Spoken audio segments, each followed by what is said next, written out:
अ, आता जसं मी तुम्हाला मागच्या व्हिडिओमध्ये सांगितलं की हे 9 ग्रह म्हणजे काय आहे. तर वेगवेगळे काय म्हणता येईल, वेगवेगळे वैशिष्ट्य आहेत, स्वभाव वैशिष्ट्य आहेत. आणि माणसाला आयुष्य जगण्यासाठी ज्या वेगवेगळ्या गुणांची, परस्पर पूरक गुणांची किंवा वैशिष्ट्यांची, प्रवृत्तींची आवश्यकता असते, तर ते माणसामध्ये असावेत, म्हणून आपल्याकडे ही ग्रहांची संकल्पना आलेली आहे.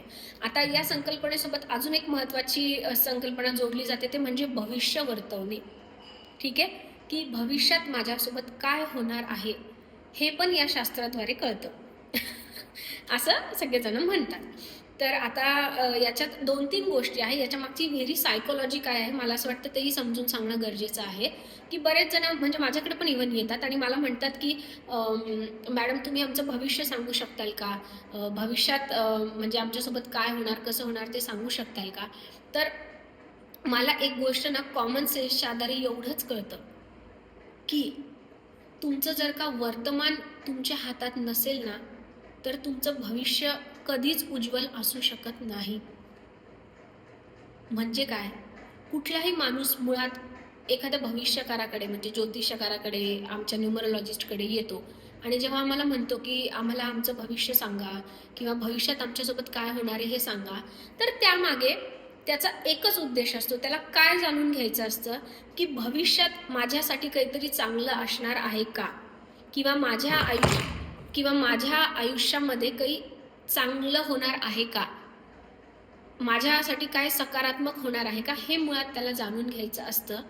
आणि अशा वेळी मग मला हा प्रश्न विचारायचा आहे की ठीक आहे, कदाचित तुमच्या भविष्यात काही चांगलं असेल पण किंवा नसेल पण, कोणाला माहित नाही कोणाच्या भविष्यात काय आहे. पण जर का वर्तमान आता वर्तमान क्षणी जर एखादा माणूस त्याच्या आयुष्यात येणारे प्रत्येक दिवस, प्रत्येक क्षण, प्रत्येक तास जर का योग्य रीतीने घालवत नाहीये, तर लक्षात घ्या अशा माणसांचं भविष्य कधीच उज्ज्वल असू शकत नाही.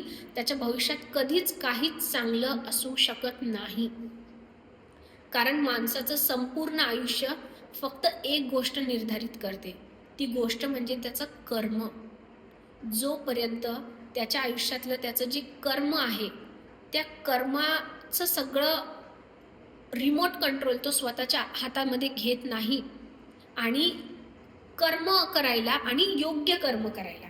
आता योग्य कर्म म्हणजे मला असं नाही म्हणायचं की तुम्ही काही चुकीचं करता आहात, पण ते कर्म जशा पद्धतीने केलं गेलं पाहिजे ते जर का करत नसतील, आता म्हणजे योग्य पद्धतीने म्हणजे मला कसं म्हणायचं की आता समजा स्वयंपाक आहे, सगळेच जण स्वयंपाक करतात. एखादी भाजी आहे, समजा बटाट्याची भाजी आहे, सगळे आता किती आपल्या देशात असे किती या पृथ्वीवर करोडो लोक आहेत की ज्यांना बटाट्याची भाजी कशी करायची ती येते.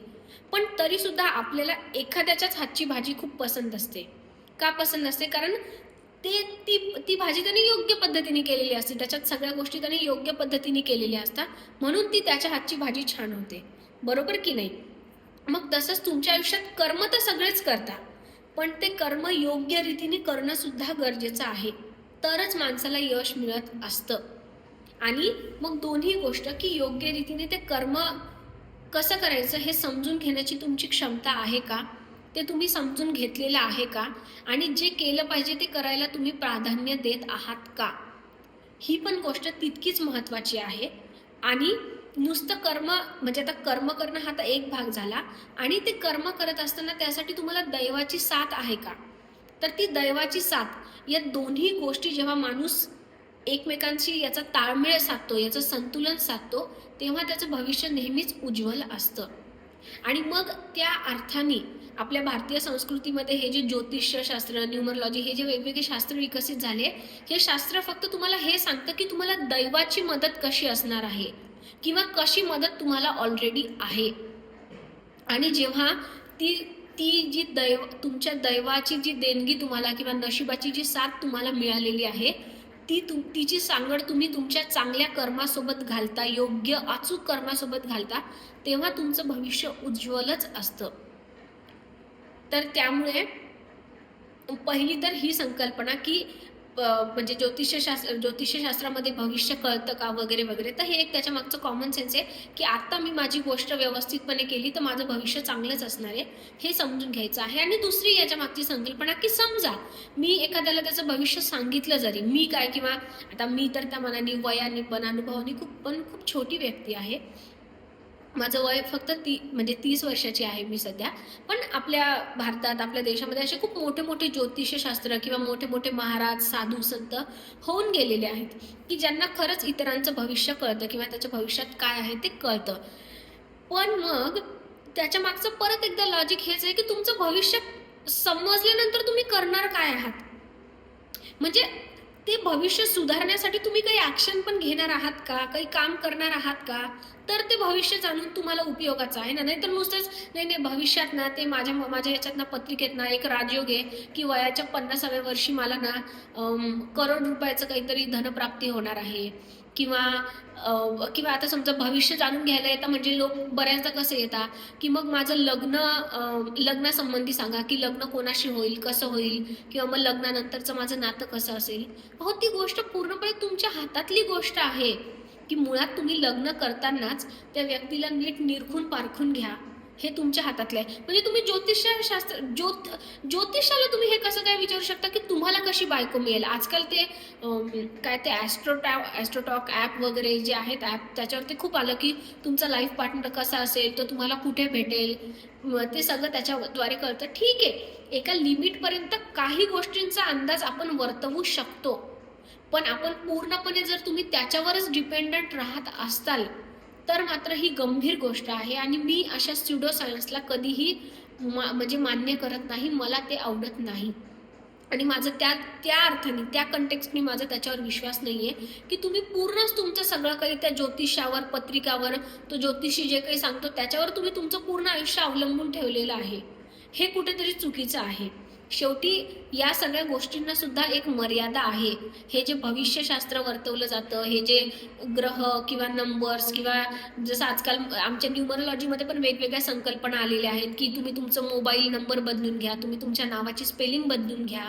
माझं म्हणणं आहे, की या प्रत्येक गोष्टीचा जी परिणाम करण्याची क्षमता आहे ना, त्याला काही एक मर्यादा आहे. म्हणजे मी माझ्या बिझनेससाठीचा माझा मोबाईल नंबर बदलून घेतला आणि त्यामुळे माझ्या बिझनेसमध्ये मला काहीतरी चांगलं किंवा निगेटिव्ह काहीतरी घडतं आहे, तर त्या मोबाईल नंबरची जी प्रभाव टाकण्याची जी क्षमता आहे ना, की त्याने तुम्हाला काहीतरी चांगलं होतं आहे, किंवा त्याने तो मोबाईल नंबरमध्ये हे नंबर खराब आहे म्हणून मला काहीतरी निगेटिव्ह परिणाम होतो आहे, तर ती जी त्या मोबाईल नंबरची जी क्षमता आहे ना परिणाम करण्याची, ती एक मर्यादित आहे.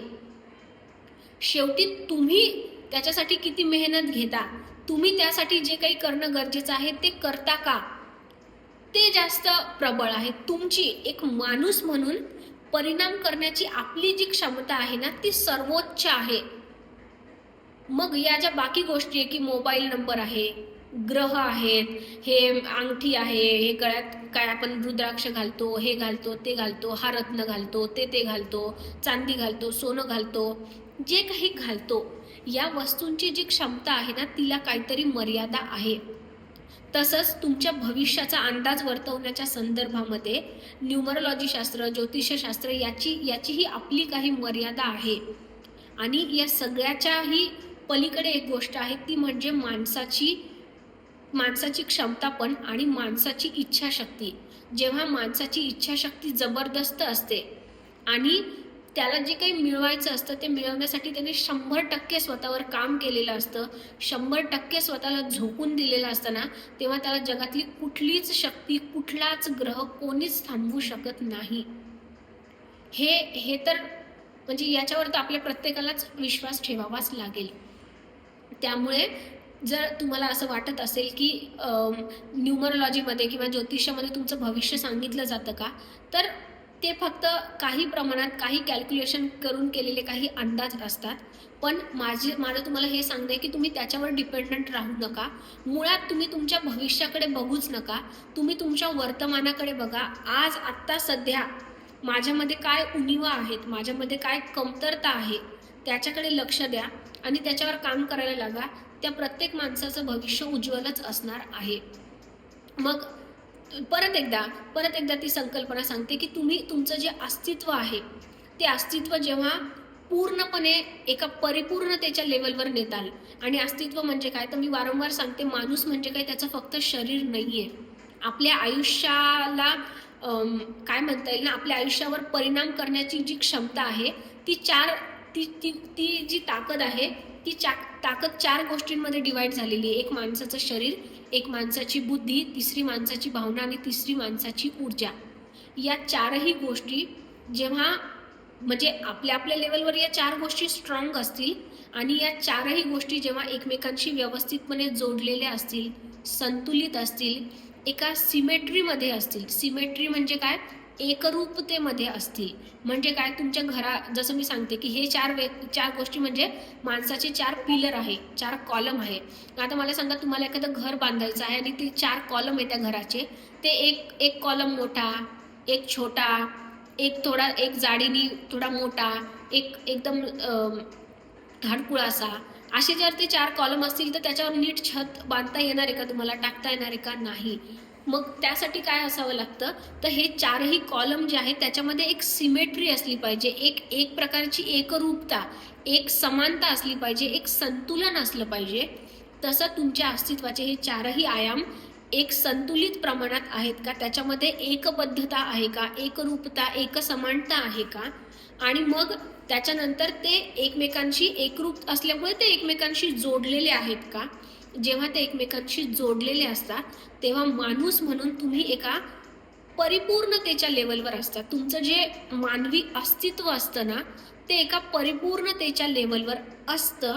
आणि जेव्हा ते तसं असतं तेव्हा कुठलंही यश मिळवणं तुम्हाला सहजपणे शक्य होतं. ठीक आहे.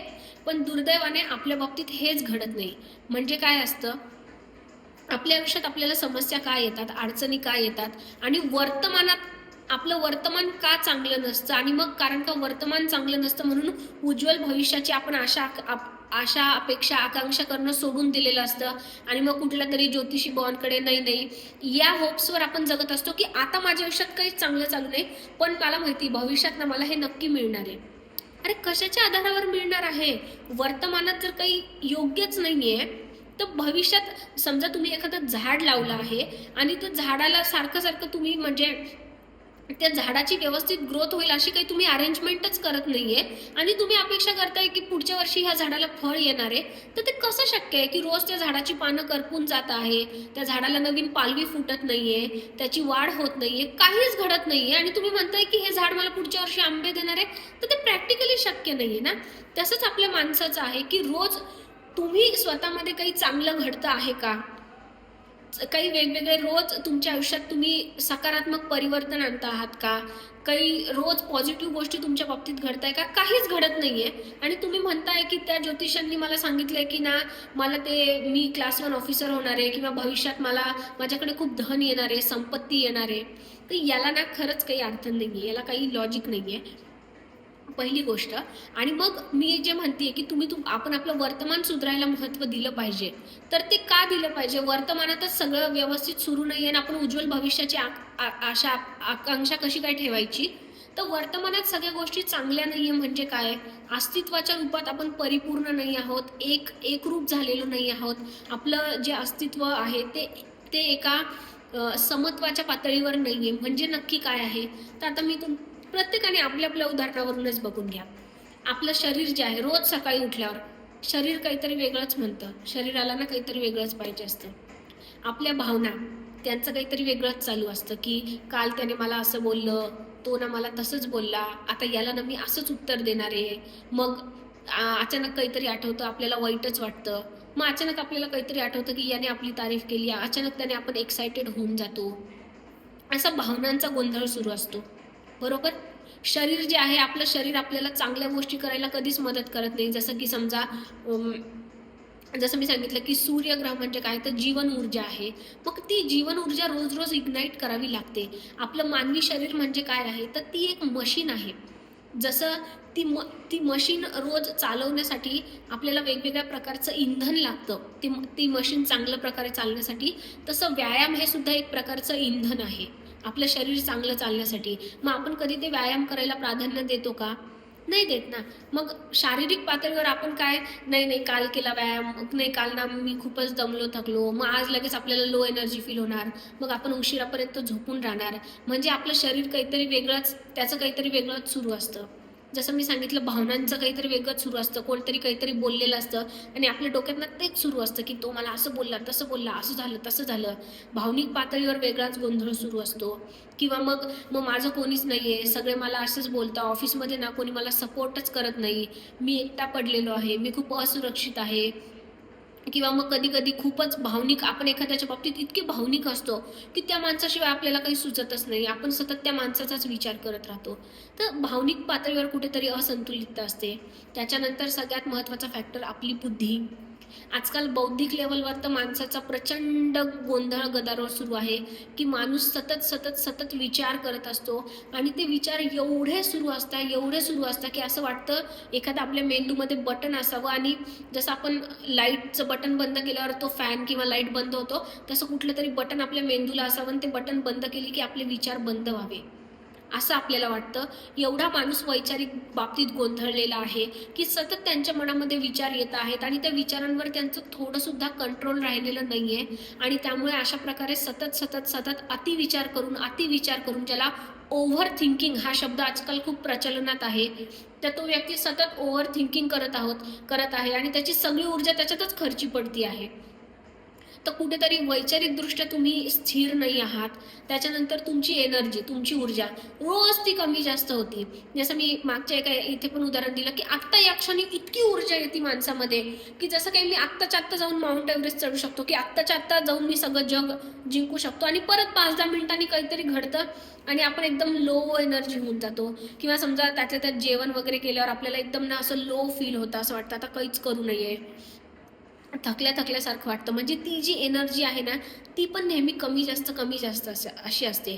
म्हणजे काय, तर तुमचं शरीर व्यवस्थित नाही आहे, तुमच्या भावना व्यवस्थित नाही आहेत, तुमचे विचार व्यवस्थित नाही आहे, तुमची ऊर्जा व्यवस्थित नाही आहे. वर्तमानात तुमच्या बाबतीत तुमचं अस्तित्व ज्याला तुम्ही म्हणता, की ज्याच्यामुळे तुम्ही तुम्ही तुमचं माणूस माणूस म्हणून अस्तित्व आहे, ते अस्तित्वच कुठल्या पातळीवर, योग्य पातळीवर नाही आहे.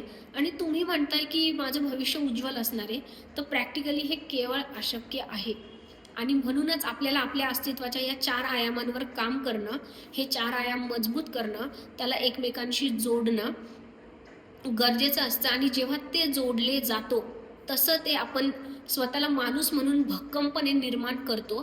ते ते केल्यानंतर कुठलंही यश मिळवणं आपल्याला सहज शक्य होतं, किंवा आपण आयुष्यात सगळ्या प्रकारचं यश मिळवू शकतो. भौतिक यश, अभौतिक यश. अभौतिक म्हणजेच त्याला आपण आध्यात्मिक म्हणतो, की आपण स्वतःची आध्यात्मिक प्रगती, उन्नती पण करू शकतो. की जे ते म्हणतो ना, आध्यात्मिक प्रगती, उन्नती म्हणजे काय? ते अगदीच आपल्याला हिमालयात जाऊन तपश्चर्या वगैरे करायची नाही आहे. आध्यात्मिक प्रगती म्हणजे काय? तुम्ही स्वतःला जाणून घेतलेलं पाहिजे, की मी कोण आहोत, काय आहोत, व माझ्यातल्या त्या ज्या क्षमता आहे त्याला मी योग्य न्याय देतो आहे का, ते.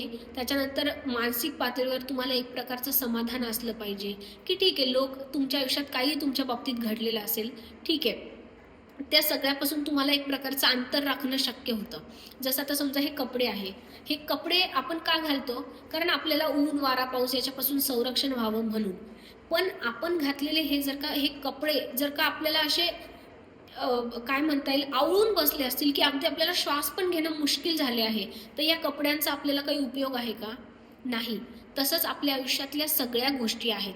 जे काही सुखाची, समाधानाची, जे जे काही आपल्याला आयुष्यात ध्येय, स्वप्न आहे, त्या सगळ्याची अपेक्षा आपण करतो आहोत. याने आपलं आयुष्य काय होणार आहे? याने आपलं आयुष्य कम्फर्टेबल होणार आहे. आपलं आयुष्य ईज होणार आहे. आपलं आयुष्य सुखी होणार आहे. पण जर का त्या गोष्टी तुम्हाला त्रास देत असतील, तुमच्या डोक्यावर येऊन बसले असतील आणि तुम्हाला असं सतत आपण कुठल्या तरी प्रचंड दबावाखाली आहोत, ओझ्याखाली आहोत, अशी जर का जाणीव वारंवार होत असेल, तर त्या ध्येयांना, स्वप्नांना, आयुष्यातल्या त्या महत्त्वाकांक्षांना काहीच अर्थ नाही आहे. त्यामुळे ते जे काही स्वप्न, ध्येय आपण बघतो, ज्या काही आपल्या इच्छा, आकांक्षा आहेत, त्याच्यापासून एक विशिष्ट प्रकारचं अंतर आपल्याला राखता आलं पाहिजे. कारण त्या ध्येय, स्वप्नांपेक्षा सगळ्यात महत्त्वाचं आहे आपलं जीवन. ते अंतर आपल्याला राखता येतं आहे का? आणि त्यासाठी आध्यात्मिक असणं, आध्यात्मिक प्रगती करणं माणसाला गरजेचं आहे. मग त्यासाठी रोज योगा, मेडिटेशन किंवा हे जे वेगवेगळ्या गोष्टी शिकवल्या जातात, अर्थात तो नंतरचा भाग आहे, ते मी नंतर पुढे सांगेनच. पण असं सगळं आपल्याला जमतं आहे का? म्हणजे आपण आपली भौतिक प्रगती करतो आहोत का?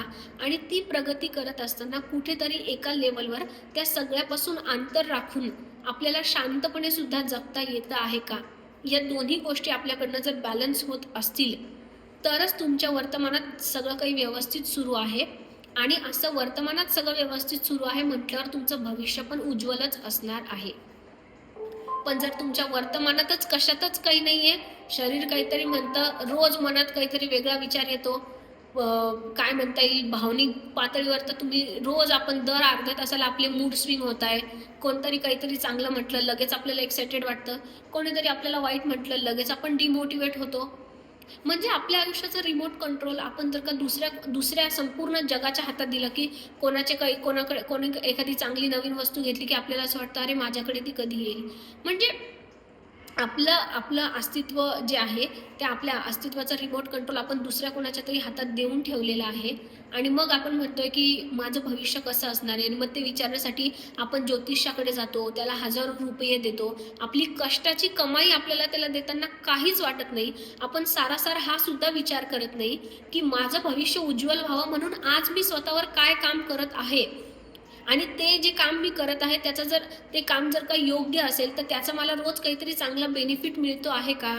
जर तो मिळत नसेल, माझं आयुष्य दिवसेंदिवस खराब होत चाललं असेल, माझं वर्तमान जर दिवसेंदिवस माझ्या हातातून सुटत चाललेलं असेल, आणि तरीसुद्धा मला असं वाटतंय माझं भविष्य उज्ज्वल असावं किंवा असणार आहे, आणि ते ते तो ज्योतिषी बुवा सांगतो आहे, आणि मग त्यासाठी त्याने मला ते 50,000ची ती अंगठी घालायला दिली की ही 50,000ची अंगठी घाला, तुमचं भविष्य याने एकदम उज्ज्वल होणार आहे. ती याला काही अर्थ आहे का? थोडीशी तरी स्वतःची लॉजिकल बुद्धी वापरा आणि हे समजून घ्या की माझं वर्तमान जोपर्यंत मी चांगलं करत नाही तोपर्यंत भविष्य उज्ज्वल होऊ शकत नाही. कोणीही माझ्या उज्ज्वल भविष्याची हमी देऊ शकत नाही. विशेषतः ते जे रत्न, अंगठ्या, ब्रेसलेट वगैरे त्या सगळ्या वस्तू, कोणतीही पूजा पाठ, कर्मकांड, या गोष्टी माझ्या उज्ज्वल भविष्याची किंवा मला जे हवं आहे ते मिळवून देण्याची जबाबदारी त्यांची नाही आहे. ती पूजापाठ केली म्हणजे आता माझं लग्न जमलं, किंवा ते हे उपाय केला, मी घरामध्ये ती ही वस्तू ठेवली म्हणजे माझा बिझनेस चांगला चालला, किंवा ही 50,000ची अंगठी घातली म्हणजे आमचं म्हणजे काय म्हणता येईल, मला मनःशांती मिळाली. असं तुमच्या आयुष्यात तुम्हाला जे काही पाहिजे ना त्याची रिस्पॉन्सिबिलिटी अशा आउटसोर्स करू नका, दुसऱ्यांना देऊ नका. तुम्हाला जे काही पाहिजे आहे त्याची जबाबदारी स्वतः घ्या, त्यासाठी स्वतःवर काम करायला लागा, आणि अशा भोंदू बुवा बाबांच्या नादी लागू नका. ठीक आहे. हां, ज्योतिषाकडे, न्यूमरोलॉजिस्टकडे जायचं का असतं माणसांनी? कारण आपल्याला नशिबाची साथ कितपत आहे आणि कुठल्या गोष्टींमुळे आपल्याला नशिबाची साथ आहे हे तुम्ही जाऊन एकदा जरूर चेक करून या. म्हणजे कसं, आता तुम्ही माझ्याकडे न्यूमरोलॉजी अनालिसिसला आले, समजा तुमच्या मनामध्ये कन्फ्युजन आहे, द्वंद्व आहे की मी जॉब करू की मी बिझनेस करू, आणि मग तुमचं न्यूमरोलॉजी अनालिसिस करून मी जर का तुम्हाला हे सांगितलं की हे बघा तुमच्या जन्मतारखेतला हा नंबर जो आहे ना, त्या नंबरच्या तुमच्या एनर्जीज खूप चांगल्या आहे, त्यामुळे तुम्ही बिझनेस केला तर तुम्हाला त्यात चांगलं यश मिळेल. म्हणजे तिथे तुम्ही तुमच्या याची साथ जरूर घ्या, की एक ज्याला आपण सेकंड ओपिनियन घेणं म्हणतो, किंवा आपल्याला दैवाची साथ कशी आहे हे जाणून घ्यायला कसं मदत होईल ते तुम्ही जरूर घ्या, की बाबा देवाने मला गॉड गिफ्ट कशाचं दिलेलं आहे की मी चांगला बिझनेस करू शकतो, कारण त्याच्यासाठीचं चांगलं व्यवहार ज्ञान मला मिळालेलं आहे. ठीक आहे, मग तुम्ही बिझनेस करायला प्राधान्य द्या. पण मग ते बिझनेस करताना तुम्ही प्रत्येकच वेळी त्या ज्योतिषावर अवलंबून किंवा त्या न्यूमरोलॉजिस्टवर अवलंबून राहताय, की मला तुम्ही मोबाईल नंबर सांगा, मग तो मोबाईल नंबर तुमचा बिझनेस नीट करणार आहे, मग बिझनेसचं नाव तुम्ही सांगा, मग ते पण न्यूमरोलॉजिस्ट करणार आहे. तर असं एवढं पण अवलंबून राहू नका. थोडीशी नशिबाची साथ जी काही आहे ती घेण्यासाठी नशिबावर अवलंबून राहा, पण कितपत राहायचं आहे याची पण मर्यादा ठेवा, याचं भान ठेवा, याचा विवेक बाळगा. नाही तर मग गोष्टी खूप अवघड होऊन बसतात. आणि मी अशा कित्येक लोकांना रोज बघते, रोज अनुभव घेते, की लोक माझ्याकडे आलेले असतात, कुठंतरी त्यांनी 20, 25, 50,000 आपली कष्टाची कमाई, घामाची कमाई कोणाला तरी ते देऊन आलेले असतात, आणि म्हणता मॅडम मी ते हे रिझल्ट केले, ही अंगठी घातली, घरात वास्तुशास्त्रानुसार असे बदल केले, आणि मला त्याचा रिझल्टच मिळाला नाही, आणि परत मी तुमच्याकडे आलो आहे. आणि म्हणून मी हे इतके सगळे मोठे मोठे व्हिडिओ रेकॉर्ड करते आहे, हे समजून सांगायला की या बाह्य गोष्टींवर अवलंबून राहू नका. तुम्हाला आयुष्यात जे काही यश मिळवायचं असेल ते यश तुम्हाला 4 गोष्टी मिळवून देणार आहे. एक तुमचं शरीर, एक तुमची बुद्धी, तिसरं तुमची ऊर्जा आणि चौथं तुमच्या भावना. या 4ही गोष्टींवर काम करा. या 4ही गोष्टींवर काम करण्यासाठी एक काय म्हणता येईल, वन अँड ओनली उपाय आहे, ऑलराऊंडर उपाय आहे. ते म्हणजे तुमच्या आयुष्यात तुम्ही योगा, प्राणायाम आणि ध्यान या 3 गोष्टी जर तुम्ही आणल्या तर अस्तित्वाचे हे 4ही गोष्ट एकमेकांशी जोडले जातात. तुम्ही हे कधीतरी कुठेतरी ऐकलं असेल की योग या शब्दाचा अर्थ होतो जोडणे.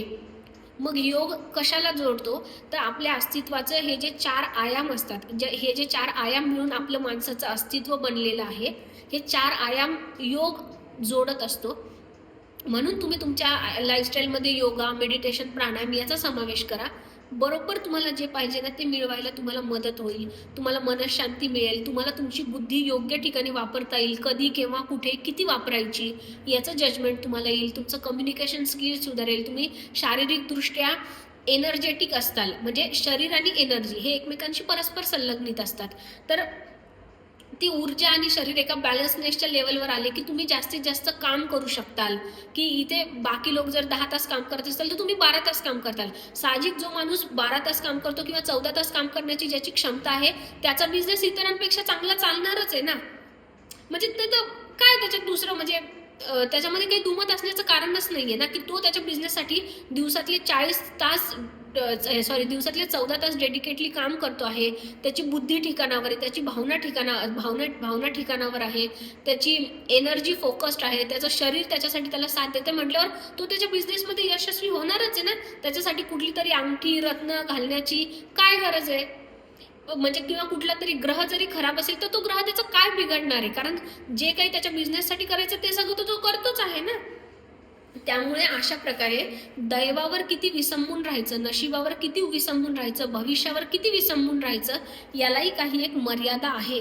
ती मर्यादा ओळखा, वेळीच ती मर्यादा ओळखा आणि आपल्या आयुष्यात सगळा जो फोकस आहे ना तो स्वतःवर शिफ्ट करा. थोडंसं सोशल मीडियाच्या जगातून बाहेर या. दिवसातून काही वेळ स्वतःसोबत घालवायचा प्रयत्न करा. आजकाल सोशल मीडियामुळे पण लोक खूप हे होत आहे.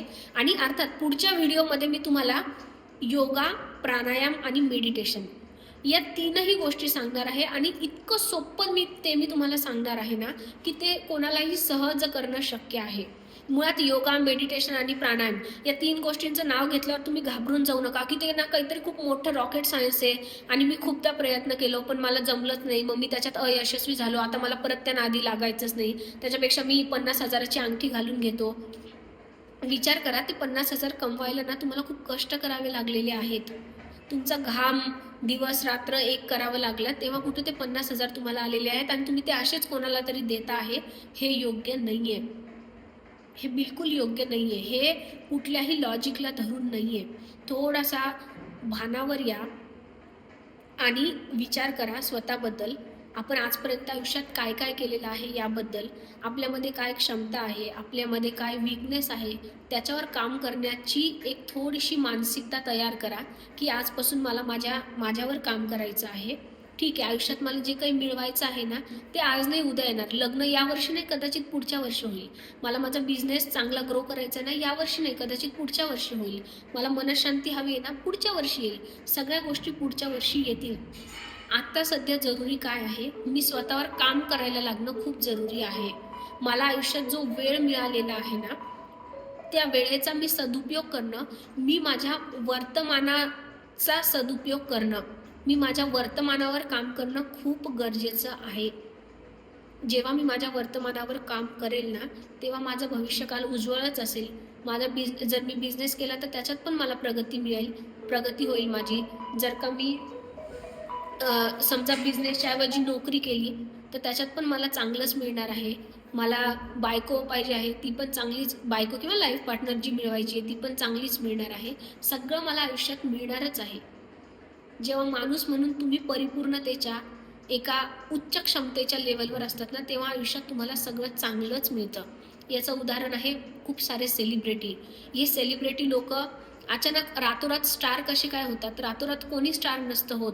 या लोकांनी स्वतःवर खूप काम केलेलं असतं. स्वतःच्या शरीरावर, स्वतःच्या भावनांवर, स्वतःच्या बुद्धीवर, स्वतःच्या ऊर्जेवर काम केलेलं असतं. खूप काम केलेलं असतं. म्हणून एका रात्रीत जगातलं सगळं सुख त्यांच्या पायाशी लोळण घेतं. त्यांना पैसा मिळतो, प्रसिद्धी मिळते, नेमफेम मिळतो. त्यांच्या दिमतीला 100 लोकं असतात. त्यांना सेलिब्रिटी पद मिळतं. 100 हजारो लाखो लोक त्यांचे फॅन असतात. हे सगळं कशामुळे मिळतं? काय वाटतं तुम्हाला? जर आपण आता सोशल मीडियाचा चांगलाच वापर करायचा असं जर आपण म्हटलं, तर तुम्ही प्रत्येक सेलिब्रिटी व्यक्तीची मुलाखत ऐका. तो प्रत्येकजण तुम्हाला सांगेल की त्याच्या आयुष्यामध्ये योग, ध्यान आणि प्राणायाम या आणि चौथं गोष्ट व्यवस्थित आहार. जो आहार आपण घेतो, जे खातो आपण, तर त्या गोष्टी व्यवस्थित खाण्यापिण्याला तो माणूस महत्त्व देतो. त्याच्या आयुष्यात तो शिस्तीला महत्त्व देतो. म्हणून आज तो तिथे पोहोचलेला आहे. प्रत्येक सेलिब्रिटी, असं मला तुम्ही एक सेलिब्रिटी दाखवा जो म्हणतो की मी सकाळी म्हणजे काय म्हणता येईल, मी योगा करत नाही, मी मेडिटेशन करत नाही, मी प्राणायाम करत नाही, मी मला हवं ते काही पण खातो, रात्री 10-10, 12-12 वाजेपर्यंत पार्ट्या करतो. आमच्या बॉलिवूडच्या काय त्या काय त्याच्या काही पार्ट्या असतात तिकडे जातो. मला दाखवून द्या असं सेलिब्रिटी तुम्ही. कोणीच नाहीये. प्रत्येकजण, हे क्रिकेटर मंडळी असतील, जेवढे सेलिब्रिटी, राजकारणी मंडळी असतील, प्रत्येकजण, या प्रत्येक माणसानी स्वतःच्या अस्तित्वाच्या या 4 आयामांवर काम केलेलं आहे. तेव्हाच ते तिथे पोहोचलेले आहेत. एवढंच लक्षात ठेवा. आणि हे हे मी तुम्हाला सांगण्याची गरज नाही आहे. हे तुम्हाला ऑलरेडी माहिती आहे. आता परत एक निमित्त झालं की तुम्ही न्यूमरोलॉजीसाठी माझ्याकडे आलात, न्यूमरोलॉजी कन्सल्टेशनसाठी. आणि मला असं वाटतं की ही माझी नैतिक जबाबदारी आहे. आज समाजामध्ये जे काही चाललं आहे ते बघितल्यानंतर की लोक ह्या बुवा बाबांवर खूप विश्वास ठेवत आहेत आणि आपल्या आयुष्याची कष्टाची कमाई त्यांना देत आहेत. का तर फक्त माझं भविष्य उज्ज्वल होईल, चांगलं होईल या अपेक्षेमुळे, आणि वर्तमानात काहीच करत नाहीये. हे जेव्हा मी बघते, मला रोज लोकांचे अनुभव येतात. रोज मला कमीत कमी असे 4 ते 5 जण भेटतात जे मला सांगतात, मॅडम आम्ही या व्यक्तीला इतके पैसे दिले, आम्ही आमची नेम स्पेलिंग करून घेतली, आम्ही आमचं हे ब्रेसलेट घातलं आणि आम्हाला काहीच रिझल्ट नाही आला हो, तुम्ही सांगा आता काय करायचं. तर हे असं सगळं आहे. म्हणून मी हे इतके सगळे मोठे मोठे व्हिडिओ रेकॉर्ड करते आहे. सांगण्याचा अर्थ परत एकदा की या अशा कोणाच्या नादी लागू नका बुवा बाबांच्या. स्वतःवर विश्वास ठेवा. स्वतःला माणूस म्हणून जास्तीत जास्त परिपूर्ण करण्याचा प्रयत्न करा.